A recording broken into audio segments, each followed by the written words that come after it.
Okay, y'all, we're back again, man. Hitting up Iron Maiden Part 2, Seventh Son of a Seventh Son. Been looking forward to this all day at work, man. So finally, here we are, hitting up Part 2. I'm expecting great things. So, hopefully, fingers crossed, Part 1 made it up onto YouTube. Well, I know it has, but hopefully it holds. Sometimes it really teases you, you know, sticks for about maybe a couple of hours and then it's gone. So hopefully it sticks for a while so you all can see it. Let's hit up Part 2, man. Seventh Son of Seventh Son. Let's get it.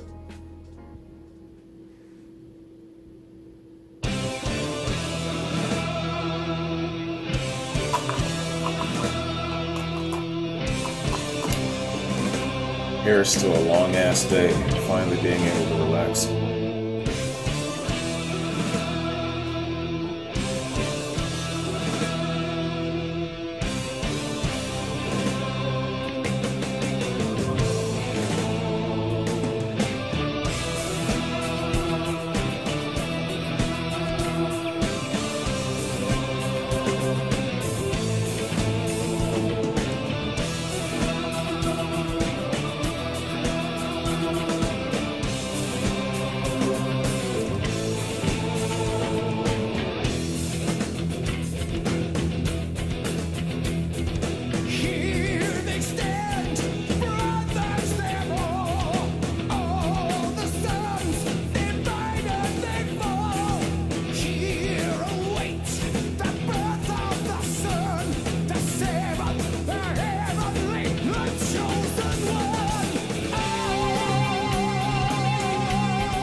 He's got to be a powerful son of a bitch.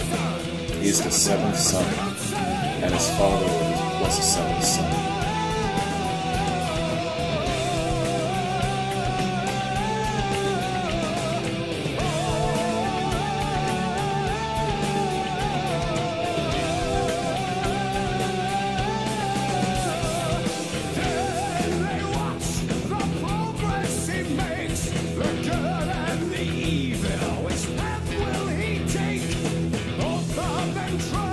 To manipulate the use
slow things down.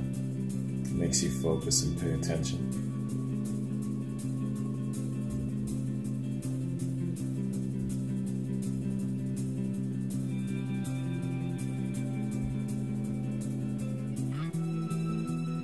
Today is born the seventh one, born of woman the seventh son, and he in turn of a seventh son. He has the power to heal. He has the gift of the second sight. He is the chosen one. So it shall be written. So it shall be done.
They're really stretching this out, aren't they?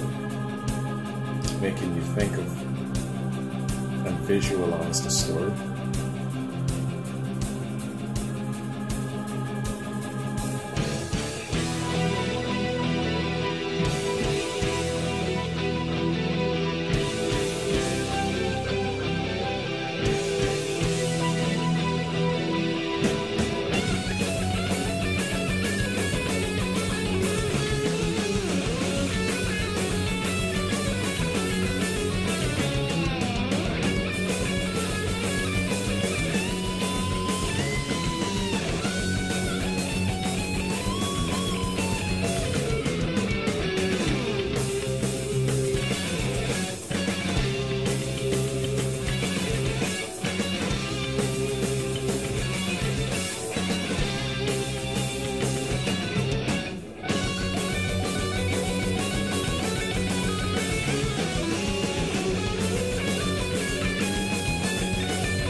Steve Harris, that's the that great bassist that they've got.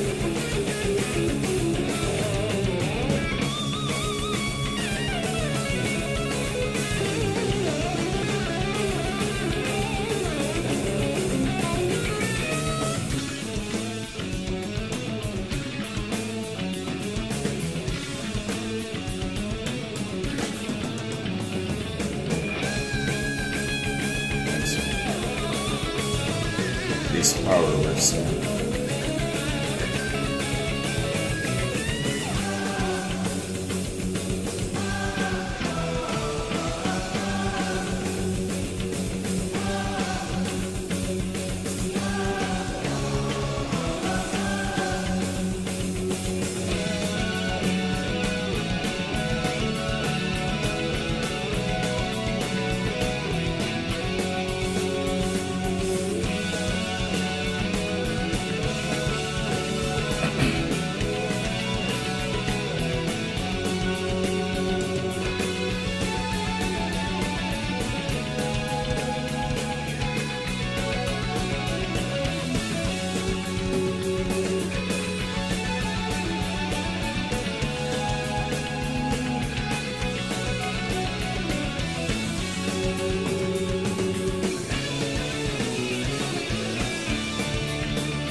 was a long ass outro, but perfectly fitting for a concept album.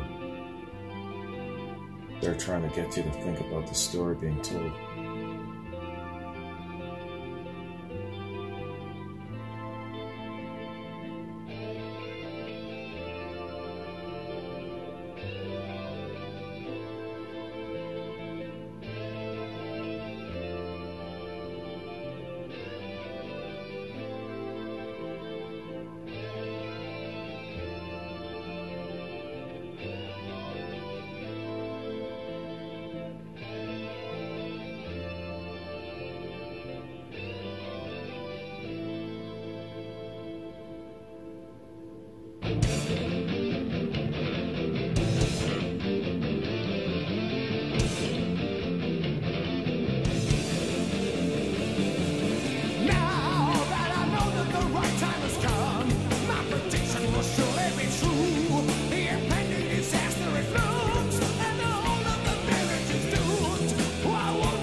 Foresight. You can warn about disasters.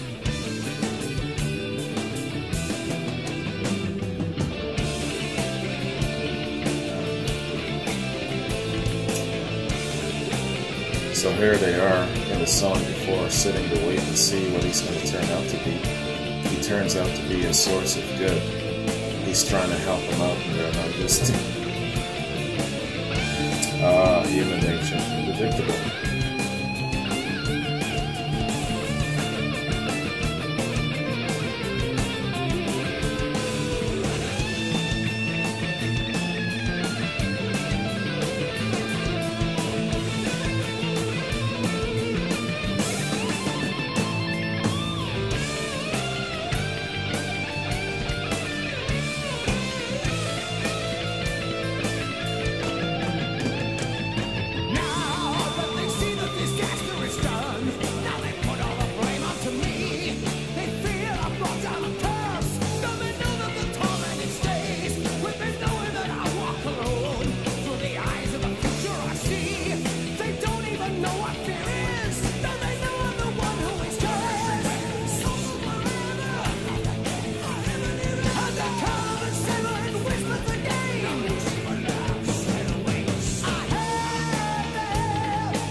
And they blame him for it. Wow.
a nice outro.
It's like going in so many different directions with the music. It's awesome.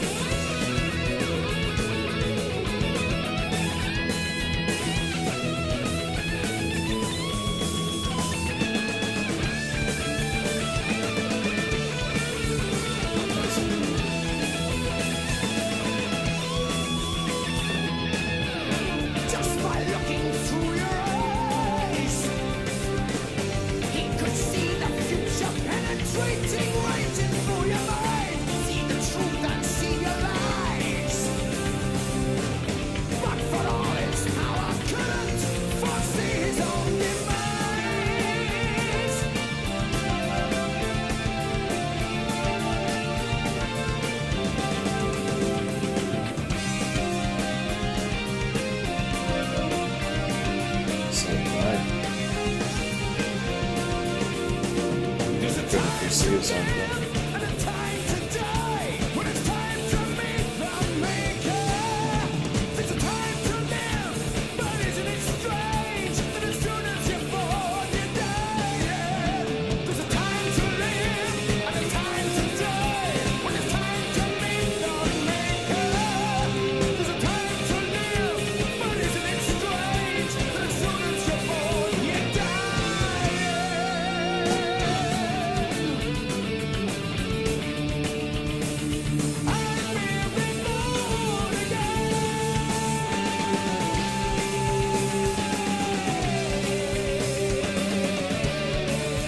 What's the word for it? When you change directions in music completely. I just love that. They did that a bunch of times in this song.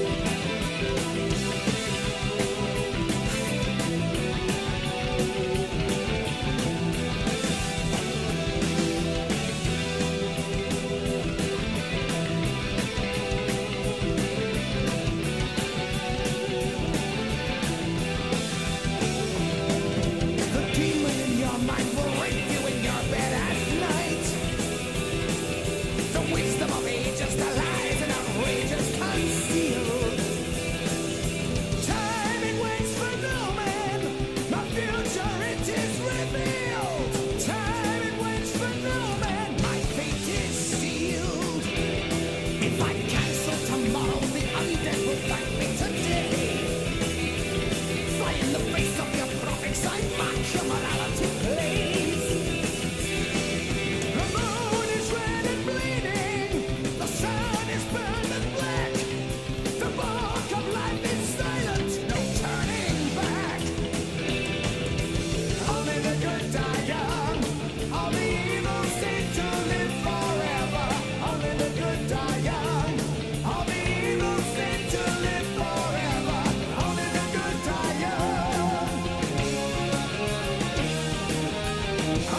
think he's being addressed by temptation, by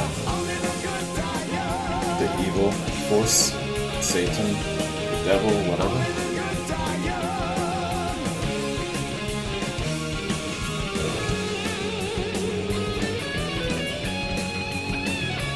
Only the good guy, so I think he's embracing more of the dark side of things.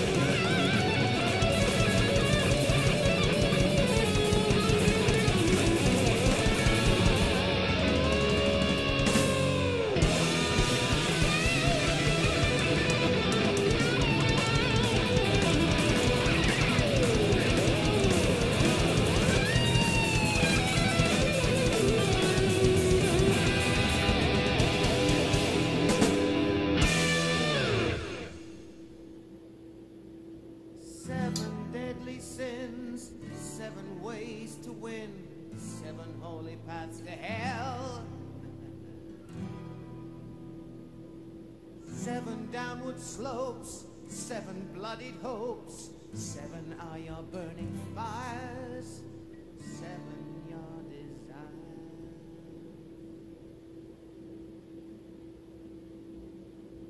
Okay, so that concludes our look at this really cool concept album, man. Iron Maiden. 7th son of a 7th son. What a story being told.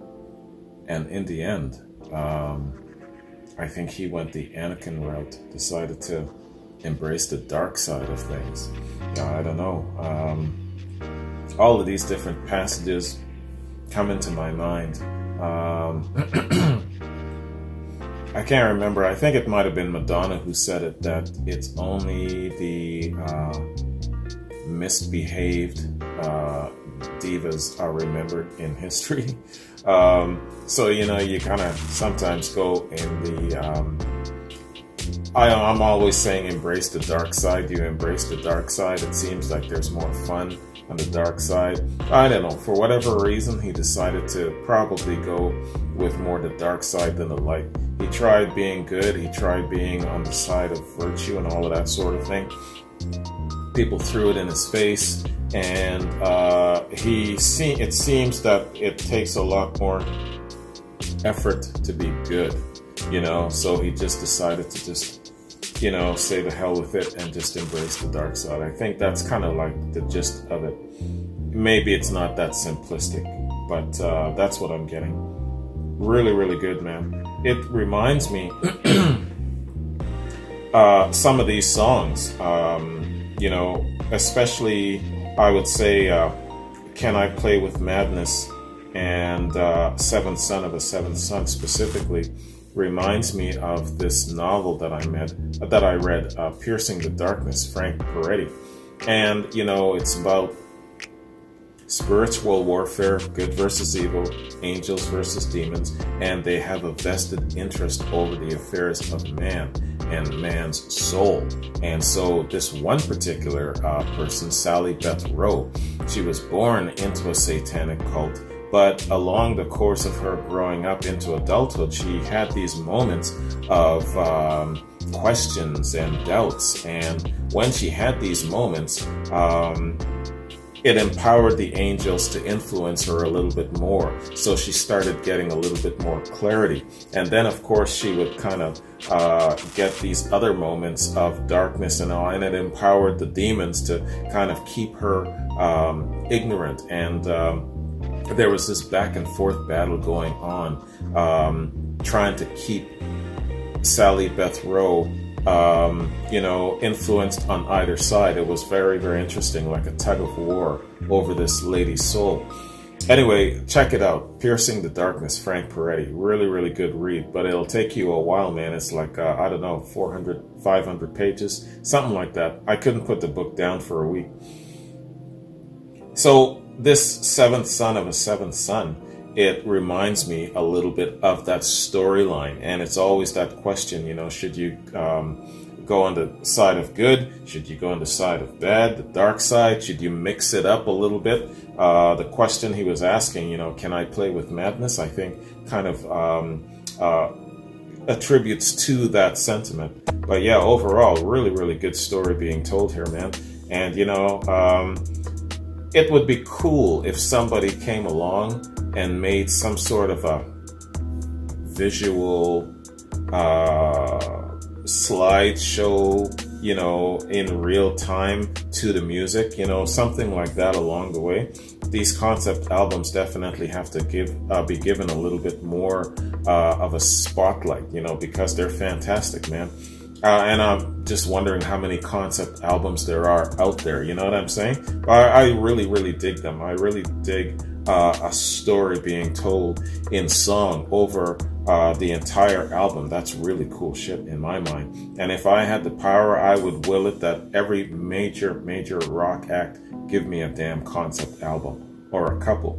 That would be my wish. Let's do this.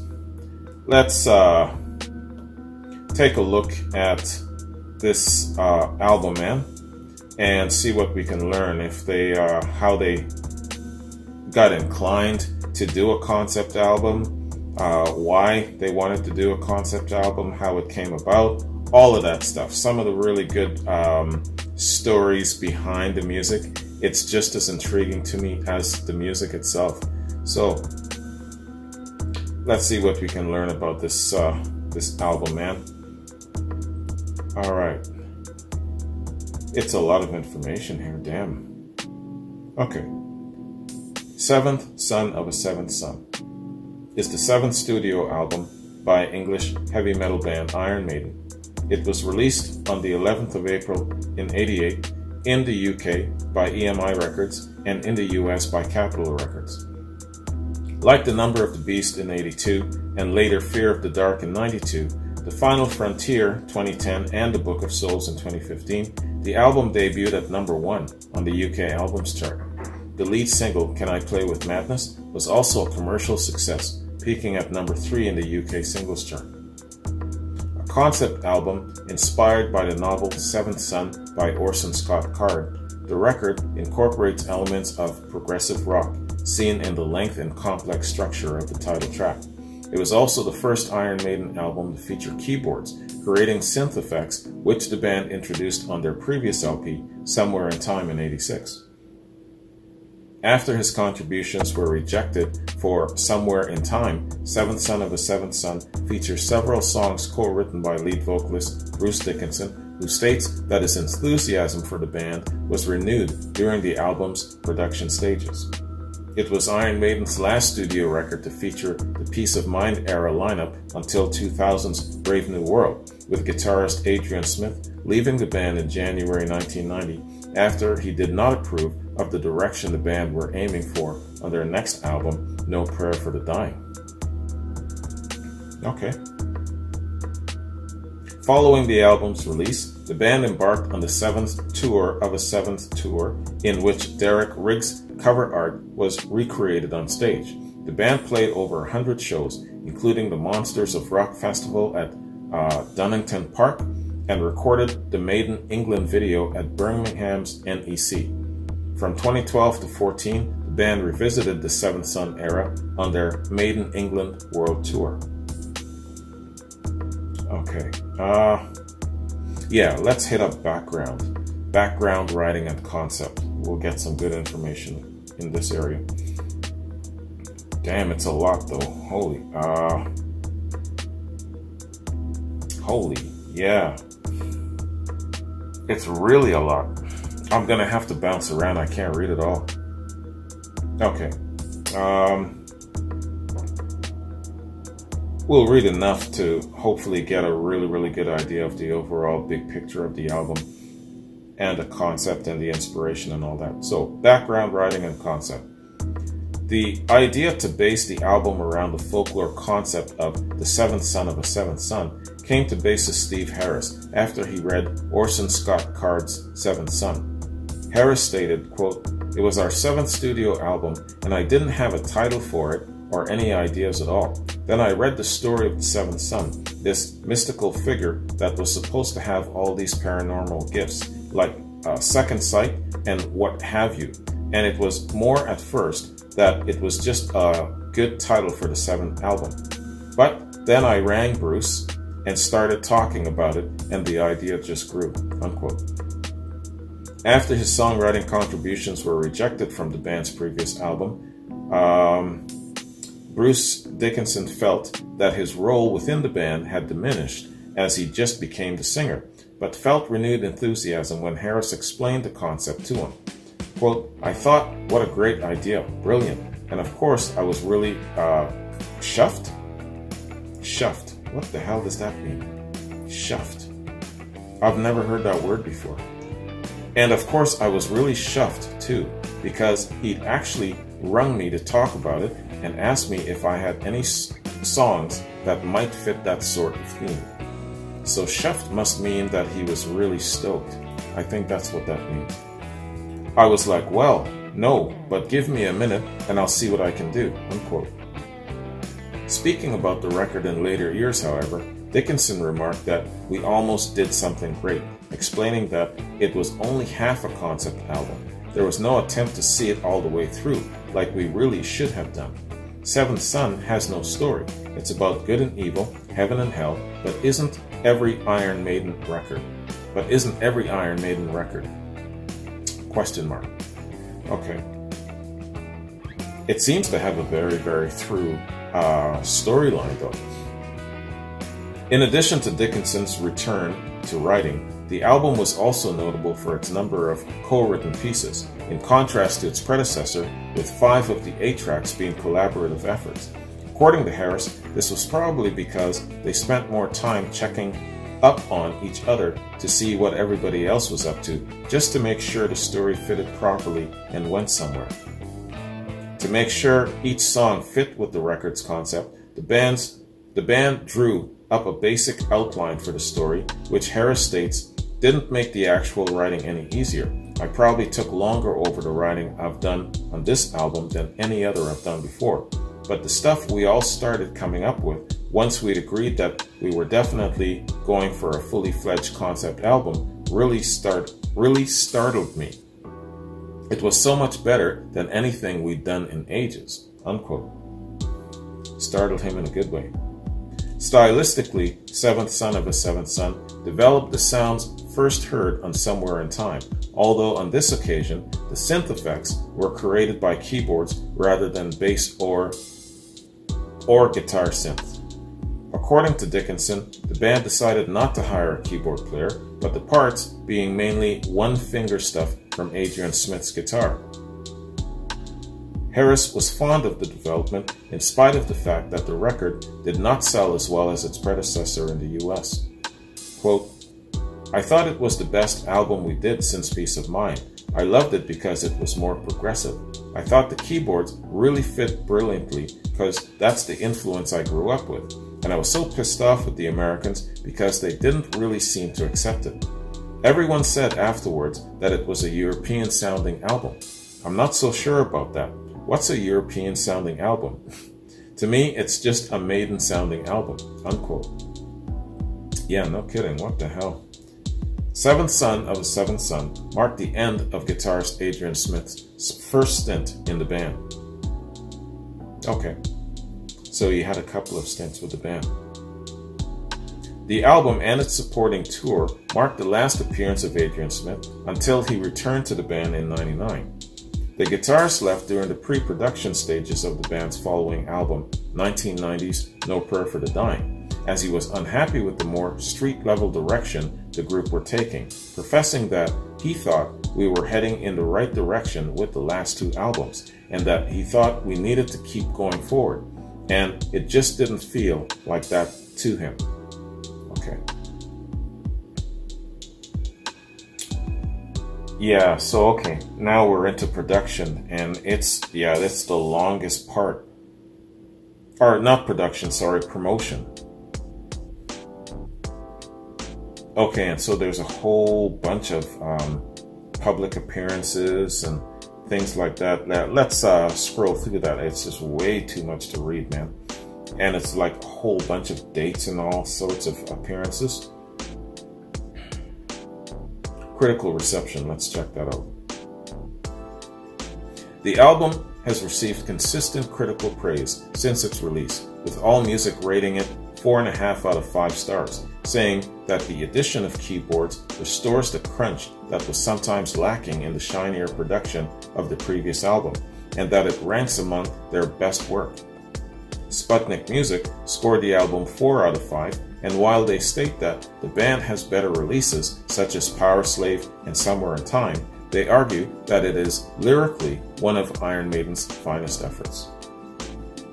In 2005, the album was ranked number 305 in Rock Hard Magazine's book of the 500 greatest rock and metal albums of all time.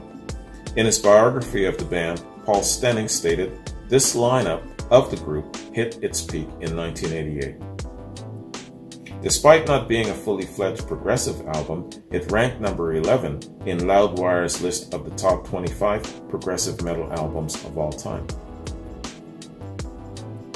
Okay. More critical POVs. Although Jeff Barton states that contemporary reviews contained a definite reaction against Maiden emphasizing their progressive rock pretensions, and that one critic slammed Maiden for Seventh Son and accused them of having progressed into Genesis-style progressive rockers from the 70s, Kerrang were extremely positive upon the album's release, awarding full marks and stating that with Seventh Son of the Seventh Son, Iron Maiden have given rock music back its direction and its pride, and that the record will eventually be hailed alongside such past milestones as Tommy, Tubular Bells, and The Dark Side of the Moon, unquote. Wow. Really, really good reviews here. Yeah, and of course, you know, I guess being in 1988, a lot of contemporary critics would probably see a shifting of the time with them incorporating the synth sound and all of these different things. I can understand them saying that they might be, what did they say? Regressing into Genesis-style progressive rockers from the 70s, you know. But a little bit of the shifting of the signature sound is what they're saying, and they were worried that they would lose their identity in that. I can understand that, but no, man, Iron Maiden's signature sound is one of the very, very last things that will ever change in rock and roll. That is for sure. So, that concludes our look at this great concept album, y'all. Now, what do you think of this concept album, comparing it to others? Especially in the, I guess, the metal genre. What do you think of this particular concept album? If you were to compare it to that of the Abigails and some of the other really, really good metal concept albums, especially that we've checked out on this platform. Let me know what you think. Do you think that it's probably among the top, the best concept albums? And, you know, I'm just getting into the concept album idea. So if there's some in your mind and you're not sure that I've checked it out, give me a list of them. You know, I'll see what I've looked at and what I haven't, and go from there. But rank this concept album for me in your mind. Let me know what you think, especially comparing it among more of the heavy rock, more of the metal type bands. You know, that'd be quite interesting. And, you know, I'm separating it from that of, you know, Tommy and Quadrophenia, that sort of thing. I'm just going to my notes here, man. Just seeing what I've got going on here before I bounce. Yeah, so I got a couple of reactions in the shoot that I've got to get to, man. A couple of new patrons and a couple of PayPal submissions that I've got to get on. And I know in the next little while we're going to have some folk rock, a little bit more progressive metal coming up. I'm not sure exactly what act. This is weeks removed, you know. I'm still trying to kind of go back in time. But I know that we've got some folk rock coming up, and we've got some really good classic grooves. Sasha, Chris, CSN, and Akachita. So I know that I've got a mixed variety of things coming up. So anyways, hope you guys enjoyed this, man. It's always a really good time listening to Iron Maiden. Their signature sound is just one of those signature sounds in rock and roll that I can always listen to. And I think what I might do is, I'll upload this also to the classic platform. Yes, even though it's in the later part of the 80s, it still has the classic rock signature sound. You know what I mean? You know, when you have a classic rock band like this, even going into the 80s, 90s, and the present day, they still have that classic rock signature sound usually, and it's, you know, the guitar driven, that sort of thing. I know that the classic rock parameters, by my definition, go from, let's say, the early mid 60s to the early mid 80s, but there's some overlap sometimes. In a case like this, for example, it's a perfect example. So I think what I'll do is I'll also put this up on my classic rock platform. A lot of the times with the two platforms, some of the people who are subscribers to the classic platform, they're not aware that I have another platform to be on, and the same thing back and forth, right? So I think in a case like this, I'll definitely upload it also to the classic platform. As well, another note, if you're seeing this on YouTube, hopefully it all goes up on YouTube. Remember, I have other platforms. So if you're not seeing, let's say, a couple of reactions for a week at a time or whatever the case is, it's because they're being blocked on YouTube. So you've got to go check out my Vimeo platform and check out my public Patreon on either platform. That's where you're going to actually see a lot of the reactions that are blocked. And I use Led Zeppelin as an example. More than 50% of all of my Led Zeppelin reactions are not on YouTube. So you're going to have to go and find it on my other platforms. A little scrolling because, you know, it's not as user-friendly as the YouTube platform, but it's still worth your while, you know. I mean, especially if you want to see, let's say, the Rover from Led Zeppelin. You'll never see it on YouTube. You're going to have to go and check out my other platforms. So just a reminder to my subscribers on YouTube, you got to venture a little bit if you want to see some more reactions from me. I know after a couple of days, people are sending me notes like, STB, did you die? Are you still alive? Where are you? Where did you go? Where did I go? Sometimes the stuff on YouTube don't get through, so you got to go check out the other platforms. I can't link you there because then I get community guideline strikes, just so you know. Okay, all right, man, so that is my reaction and my review of this excellent album. Iron Maiden is one of the best bands ever in rock and roll, man. And yeah, I know I keep saying it, I got to do more and I got to do more.